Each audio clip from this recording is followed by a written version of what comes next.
Parfois, une famille vient avec seulement un prénom, une photographie ou un souvenir oral, transmis depuis des décennies. Et donc retrouver un acte, un lieu, un nom exact ou même une trajectoire migratoire, ça permet de redonner une continuité à une histoire familiale qui a été interrompue. Racines et récits. Racines et récits.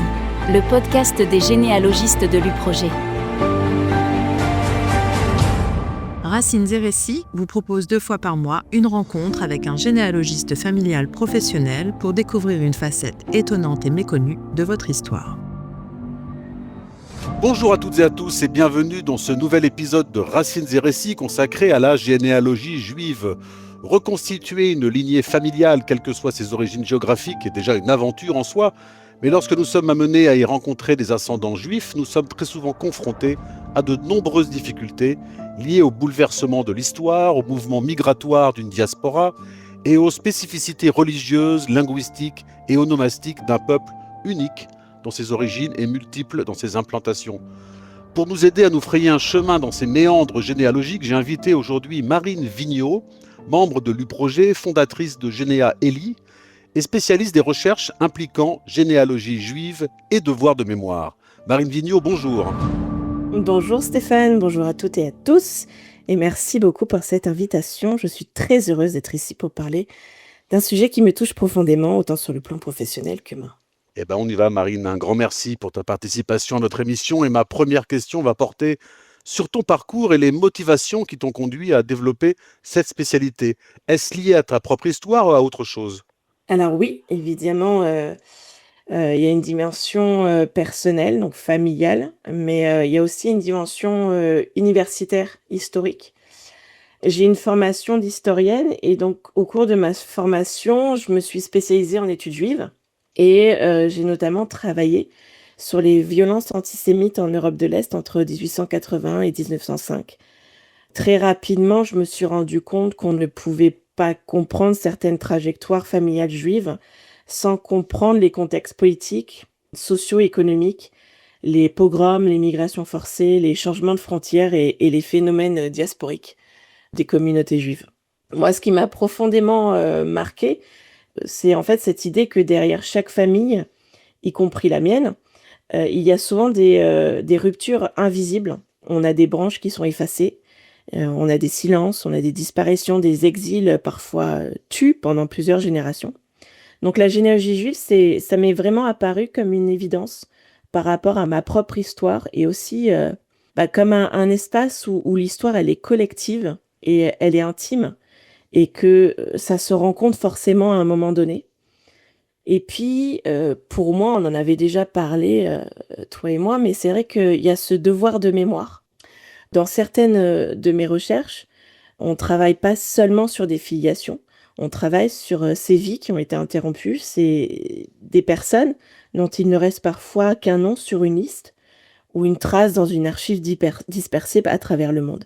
Donc c'est un devoir de mémoire d'autant plus important de nos jours, face à la montée des extrêmes. Donc il y a cette idée qu'il ne faut jamais l'interrompre, ce devoir de mémoire. Ah oui, effectivement, on voit que de nombreuses difficultés jalonnent le travail du généalogiste lorsqu'il justement travaille sur une ascendance juive. Je pense notamment, bon, bien sûr, à tout ce que tu viens d'exprimer, mais aussi au changement de nom, ou à leur traduction, à la multiplicité des langues, à la destruction ou à la dispersion des archives, liées à la Shoah, bien sûr, ou aux multiples pogroms, tu l'as évoqué, notamment en Europe de l'Est. Comment abordes-tu un travail de recherche de ce type ? Est-ce qu'il y a une méthode particulière ? Alors oui, complètement. Il y a une méthode assez importante pour être tout à fait honnête, parce que la généalogie juive, c'est pas une généalogie facile. Moi, je dirais que dans un premier temps, il faut se concentrer d'abord sur l'idée qu'on ne suit pas simplement des sources, mais des personnes. On ne suit pas que des archives, on suit véritablement des personnes. Alors, la méthode, elle est assez simple. Il faut aussi différencier communautés religieuses et juifs assimilés, bien évidemment, parce qu'on a des communautés religieuses fixes, notamment en Europe de l'Est, et puis on a des familles juives qui sont sorties des communautés religieuses et qui se sont incorporées dans une société. Ensuite, il y a autre chose qu'il faut prendre en compte, quand on y réfléchit bien, c'est, il faut prendre la dimension internationale de la généalogie juive. Donc les sources vont être forcément multidimensionnelles, elles vont être sur le plan linguistique très importantes. On va avoir des sources en polonais, en russe, en hongrois, en français, en anglais. Donc ça, c'est quelque chose à prendre en compte dans la méthode, partir du principe que de toute manière, on va être à un moment donné obligé, de travailler sur plusieurs sources, plusieurs langues. Marine, j'aimerais qu'on évoque justement, tu parles des sources à la disposition du Mmh. généalogiste. Alors, en dehors des archives qu'on va qualifier de classiques, il y a, j'imagine, de nombreuses sources complémentaires et spécifiques. Est-ce que tu peux nous éclairer à ce sujet et peut-être même nous donner quelques exemples? Bah, il existe énormément de sources spécifiques. Il y a toutes les sources classiques, on va dire état civil, et cetera. Mais en généalogie juive, souvent, on mobilise des fonds beaucoup plus variés. Par exemple, on utilise des registres communautaires. On utilise les ketubot, qui sont les contrats de mariage religieux juifs. On utilise les registres de circoncision, les archives consistoriales, les listes de recensement des communautés juives et aussi les registres de sépulture hébraïque. On utilise des sources telles que les sources issues de l'immigration, donc les entrées sur des territoires. Toutes ces sources-là, on est sur une base internationale. Donc, on va penser par exemple à Jewishen, que tu connais. Ouais. On pense à Yad Vashem. On pense à l'USHMM aux États-Unis, à Rollsen en Allemagne, ou encore l'ERI, qui centralise les fonds européens liés à la Shoah. Donc, en fait, il existe des sources très précieuses, notamment, je pense notamment aux listes des déportations, les dossiers d'internement ou encore les fichiers de naturalisation. Ça, ce sont des dossiers qui sont très importants. On a les manifestes des navires, les archives de l'Alliance israélite universelle. Mais on a aussi la presse qui est très importante. Les journaux de communauté sont des archives qu'il ne faut pas négliger. Donc en fait, en réalité, quand on travaille sur un dossier de généalogie juive, on est presque sur une enquête historique multidimensionnelle. Oui, effectivement. Alors justement, concernant les sources religieuses dont tu as parlé, quels conseils peux-tu donner pour y accéder? Est-ce que c'est compliqué? Est-ce qu'il faut les contacter? Est-ce que ce sont des sources disponibles en ligne? Voilà, est-ce que tu peux nous éclairer sur ce sujet-là aussi? En gros, il faut partir du principe que les archives religieuses, elles sont diverses et elles sont dans beaucoup de pays.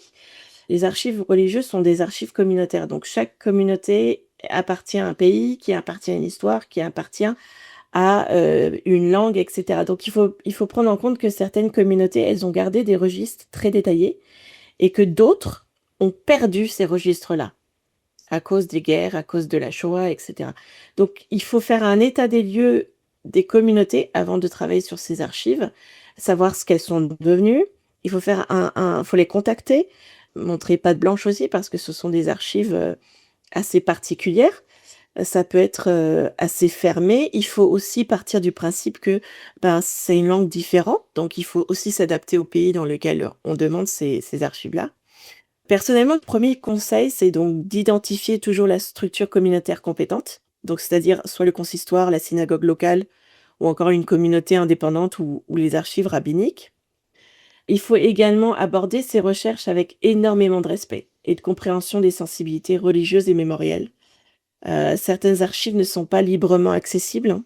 Elles nécessitent donc des démarches de pré-demande, on va dire, avec des autorisations rabbiniques. Il faut aussi, sur le plan religieux, il ne faut pas négliger les cimetières juifs. Les pierres tombales hébraïques sont parfois des sources extraordinaires d'informations, avec des noms hébraïques, les filiations et parfois même les origines géographiques. Et on peut même aller encore plus loin. On peut aussi consulter ce qu'on appelle les Evra Kadisha, qui sont les confréries funéraires juives qui étaient chargées des rites et des décès des enterrements, qui ont des registres et qui sont une source assez importante. Alors Marine, nous avons évoqué en introduction le devoir de mémoire, tu en as parlé, hein. Il est en effet impossible, lorsqu'on travaille sur une ascendance juive, de ne pas être confronté à la Shoah, à ce monstrueux épisode de l'histoire lorsqu'on travaille pour une famille juive ou pour sa propre famille. Ah, donc le travail effectué depuis la fin de la Deuxième Guerre mondiale par de nombreuses associations ou structures mémoriales est phénoménal. Tu as cité d'ailleurs certaines bases, notamment dans l'identification de toutes les victimes de cette barbarie. Alors j'imagine que dans ce cadre, on dépasse le simple travail de recensement pour s'investir dans une autre dimension. Ah, très clairement, oui. Oui, tout à fait. On dépasse la simple généalogie administrative comme on peut se l'imaginer. Par exemple, on retrace le parcours d'une personne déportée, d'un enfant caché ou d'une famille qui a disparu. Dans les camps, on touche à quelque chose qui est beaucoup plus profond, qui est beaucoup plus mémoriel, qui est plus intense, on va dire. Donc ce travail mémoriel est essentiel parce qu'en fait, il redonne il personnifie, il redonne une individualité à des personnes que les systèmes de persécution ont cherché à réduire à des numéros ou à effacer totalement. Parfois, une famille vient avec seulement un prénom, une photographie ou un souvenir oral transmis depuis des décennies. Et donc retrouver un acte, un lieu, un nom exact ou même une trajectoire migratoire, ça permet de redonner une continuité à une histoire familiale qui a été interrompue. C'est, à mon sens, une responsabilité immense et cela demande énormément de rigueur, mais aussi beaucoup d'humanité. De la patience, de l'empathie, la compréhension, c'est des atouts qu'il faut avoir quand on fait de la généalogie juive. Beaucoup, beaucoup, beaucoup de patience. On se rend compte en plus qu'effectivement, il n'y a pas que la Shoah dans l'histoire juive, parce que souvent, Non, effectivement, c'est le premier épisode énorme qu'on rencontre lorsqu'on travaille, mais tu as parlé tout à l'heure des pogroms, ces ouais. phénomènes et ces violences extrêmes, mais qui existaient déjà bien avant la Shoah. Et donc, tu en as fait aussi ta spécialité et des études dans ce domaine-là. Et il y a aussi des sources sur ces pogroms. On arrive à retrouver des victimes, on arrive à identifier. Oui, il y a des sources, il faut bien les trouver. Par exemple, moi, la plupart de mes sources sur les programmes sont été les journaux. Les journaux ont beaucoup rapporté les pogroms, notamment en Europe de l'Est. Alors, il faut prendre des pincettes parce que forcément, les journaux n'étaient pas forcément très cléments envers les communautés juives. Il n'empêche que les informations étaient transmises à ce moment-là. C'était des événements qui étaient connus du public.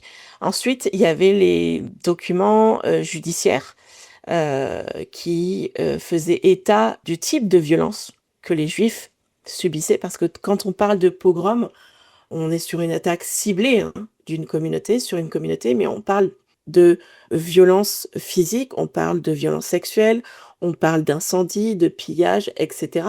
Donc on parle de harcèlement aussi. Donc ces violences-là, sur les documents judiciaires, ont été retranscrites telles quelles. On retrouve les noms des victimes, on retrouve le type de violence qu'elles ont subi, on retrouve l'âge des victimes. Donc on se rend compte qu'en fait, tout comme la Shoah bien après, il n'y a pas une catégorie, c'est pas juste les hommes, c'est pas juste les femmes, ce sont toute une communauté de 0 jusqu'à 99 et plus qui est ciblée et qui est attaquée. Il n'y a pas de différence. Le seul point commun, c'est qu'ils sont juifs. Merci pour ces précisions, Marine. Alors, tu as parlé des communautés juives et je pense surtout à deux d'entre elles, les plus connues, j'allais dire, les Ashkénazes et les Séfarades. Peux-tu les définir en quelques mots et nous expliquer les éventuelles conséquences dans le travail de recherche? Et d'ailleurs, est-ce que c'est toujours une distinction pertinente aujourd'hui? Alors, pertinente, oui, sur le plan, on va dire, d'où on vient. Sur le plan communautaire, ça l'est plus trop. Ces distinctions, en fait, elles restent juste pertinentes sur le plan historique et généalogique. Maintenant, les parcours ont tendance à s'entremêler entre Ashkénazes et séfarades. Alors, pour faire simple, les communautés ashkénazes, historiquement, ce sont des communautés qui sont implantées en Europe centrale et orientale. Donc, on va dire que c'est, par exemple, Pologne, tout ce qui est Europe de l'Est, Pologne, Hongrie, Biélorussie, etc. Donc, elles ont développé une culture qui est fortement liée au yiddish, qui est une langue qui mélange de l'ancien allemand, de l'hébreu biblique, etc., qui est une langue commune. Ce sont des communautés qui mélangent aussi le polonais, le russe, l'allemand ou l'austro-hongrois au sein même de la question linguistique. C'est des communautés qui ont énormément subi au cours des derniers siècles beaucoup, beaucoup d'antisémitisme et de pogroms, comme on en a parlé juste avant. Ce sont des communautés qui ont massivement migré au 19e et 20e siècle en Europe de l'Ouest, mais surtout aux États-Unis d'Amérique. Et puis après, il y a les communautés séfarades qui sont en fait issues de la péninsule ibérique avant les expulsions d'Espagne et du Portugal à la fin du 15e siècle. Puis ils se sont dispersés autour du bassin méditerranéen, de l'Afrique du Nord jusqu'à l'Empire ottoman. Ce sont des communautés qui ont réussi à peu près à se mêler et à faire partie des cultures locales tout en restant individuelles. Je pense notamment au Maroc, qui a été une terre de paix pour les Juifs séfarades. Il y a aussi à prendre en compte les communautés misraï, qui sont les Juifs du Moyen-Orient, alors on va prendre en compte l'Irak, la Syrie, le Yémen par exemple, qui sont des communautés qui ont subi forcément les derniers conflits de notre siècle. Pour un généalogiste, cela change énormément de choses. Ça change notamment sur les langues, sur les types d'archives, sur les structures communautaires, sur les patronymes, et aussi et surtout les routes migratoires, qui ne sont pas les mêmes. Aujourd'hui, il y a beaucoup de familles juives qui ont un héritage multiple. Ça peut être ashkénaze, séfarade, mizrahi, juifs israéliens, etc., qui sont souvent plus complexes que les catégories historiques anciennes. Alors Marie, nous avons évoqué en introduction ton implication personnelle dans ce type de recherche, mais je n'ai pas parlé de ton adhésion au cercle de généalogie juive. Peux-tu nous en dire quelques mots de ce cercle? Oui, tout à fait. Le cercle de généalogie juive, donc c'est un cercle qui joue un rôle extrêmement important dans la transmission et la connaissance, dans l'entraide entre chercheurs et généalogistes spécialisés donc en généalogie juive. C'est un espace francophone. Il y a des regroupements de généalogistes en fonction des zones géographiques. Donc, par exemple, il y a une spécialisation sur les juifs d'Alsace-Lorraine, pardon. Donc, c'est un espace où l'on partage une méthodologie, des découvertes archivistiques, des problématiques liées aux langues, aux translittérations et aux fonds dispersés à travers différents pays. C'est aussi un cercle qui permet de suivre des conférences historiques et généalogiques extrêmement intéressantes. Forcément, il y a une adhésion, mais sur le plan historique, c'est en permanence, en continuité de faire évoluer la généalogie juive vers une meilleure compréhension des sources. Oui, Marine, j'imagine que dans ton travail, il y a des cas où des familles se découvrent une ascendance juive. Quelles sont les réactions auxquelles tu es confronté dans ce cas? La surprise, voilà, comment les gens réagissent? Ça arrive, effectivement. Alors, certaines familles découvrent une ascendance juive à travers un changement de nom, par exemple, une archive, un acte religieux, ou parfois simplement grâce à un détail transmis oralement depuis longtemps sans véritable explication. Donc, moi, j'arrive pour confirmer si c'est le cas ou non. Et quand c'est le cas, les réactions sont assez variées. Certaines personnes ressentent une émotion assez forte. D'autres ont un besoin assez immédiat de comprendre davantage leur histoire familiale. Il arrive aussi que cela soulève des questionnements identitaires ou que ça mette le doigt sur des silences familiaux. Et là, pour le coup, ça n'est pas de mon ressort. Oui, j'imagine Euh, bien. non, mon rôle, en fait, il n'est jamais de projeter quoi que ce soit sur les familles, même pas ma propre histoire, même pas rien du tout. Mon travail, en fait, il consiste simplement à établir des faits, donc à contextualiser historiquement et à accompagner ces découvertes avec beaucoup de prudence et de respect, beaucoup de prudence surtout. Mon expertise et ma connaissance du monde juif par ma propre histoire familiale me permet en fait de les accompagner encore plus loin, s'ils le souhaitent. Mais encore une fois, le but est pour eux et pour moi d'établir un fait et de sourcer au maximum. Alors Marine, pour conclure notre entretien, et on en a parlé tous les deux, j'aimerais que tu évoques ce cas d'une famille qui est venue te voir avec un seul nom. Cela a dû être extrêmement émouvant de rendre une mémoire lisible, si je reprends d'ailleurs tes propres mots à ce sujet. Complètement. En fait, c'est un dossier assez exceptionnel. Un nom, une disparition totale, et de retrouver, après la Shoah, quelqu'un. Voilà, ça s'arrête là. En fait, c'est aussi assez impressionnant pour ça, la généalogie juive, c'est que souvent, on n'a quasiment rien. Et à partir de rien, il faut trouver. C'est une généalogie spécifique. Dans ce cas-là, j'ai dû retracer la disparition à travers un nom d'une famille après la guerre. Et j'ai retrouvé cette traçabilité. Mais en fait, il faut prendre en compte que souvent, dans le cas de la Shoah, là je parle spécifiquement de la Shoah, on retrouve des survivants de la Shoah qui ont eu le choix à un moment, face au traumatisme qu'ils ont subi, à la peur que ça continue, que ça les poursuive, de changer complètement d'identité.